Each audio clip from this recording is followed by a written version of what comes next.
Welcome to another episode of Vegetable Gardening. We now have little seedlings. Spring is here. It's ready to get stuff into the garden. We're going to talk about how to do that. How do you harden off seedlings? You can't just take them outside and plant them. You'll kill them that way. We're also going to look at how to take those plants and get them in the ground. And we're going to have a look at direct seeding. Many vegetables don't have to be started indoors. We actually seed them outside. And I'm going to show you exactly how to do that. So the hardening off process. Inside, they're nice and warm. They're getting low light. They're getting no wind. Now we want to take them outside where they get a tremendous amount of light. The wind's blowing around like crazy. And in the spring, it's cool. So I do it something like this. On day 1, I give them 1 hour of full sun. Day 3, they get 3 hours. Day 6, they get 6 hours. And by day 9, they're used to being outside.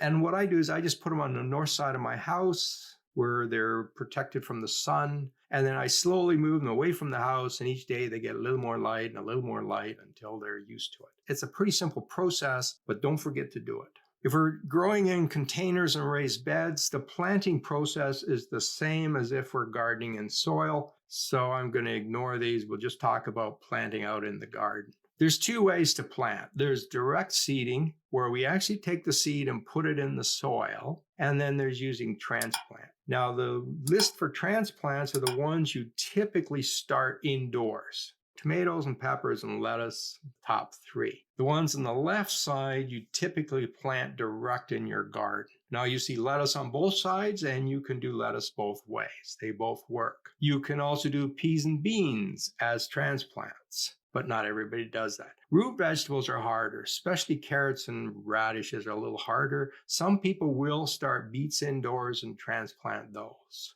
Now, everybody says plant cucumbers directly in the garden. Don't use transplants because they don't like to be transplanted.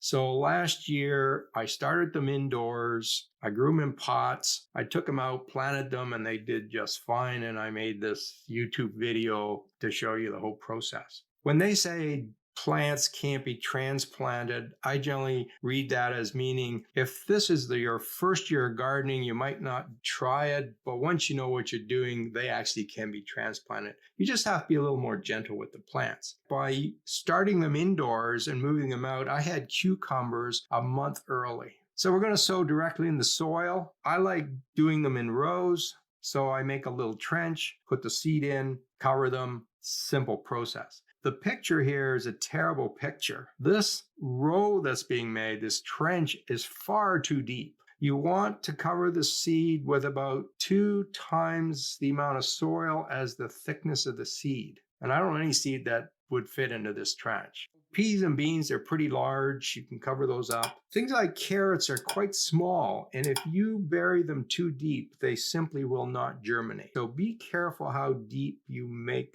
the trench. Cover them up, water them, and this is one area where I water a lot. I will water this pretty much every day. I want those seeds to stay moist until they sprout. Once I see them sprouting, then I start cutting back on the water.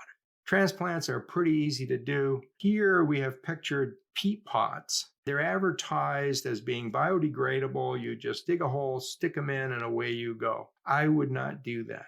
Okay, these are not that biodegradable. So if I was using these, which I don't, I would still take them off. And that's why I like using standard plastic pots. I buy a 3 or 4 inch pot, which I generally get free because I bought some other plant that was in it, and I reuse them year after year after year. That works the best. If you plant these the way they are, the roots get trapped inside. They have a hard time getting out of that. So whatever they're in, take the container off. To see the next video in this series, click in the top right-hand corner. That will take you to a playlist that contains all the videos in this series.